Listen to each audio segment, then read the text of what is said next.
اے ایمان والو، جو مال ہم نے تم کو دیا ہے اس میں سے اس دن کے آنے سے پہلے پہلے خرچ کر لو جس میں نہ اعمال کا سودا ہو اور نہ دوستی اور سفارش ہو سکے، اور کفر کرنے والے لوگ ظالم ہیں۔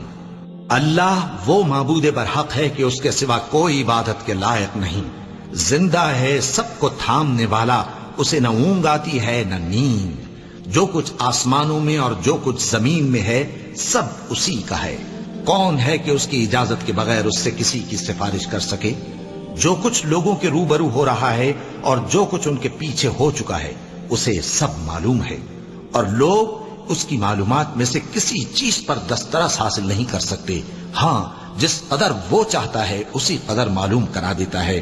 اس کی بادشاہی اور علم آسمان اور زمین سب پر حاوی ہے، اور اسے ان کی حفاظت کچھ بھی دشوار نہیں۔ وہ بڑا عالی رتبہ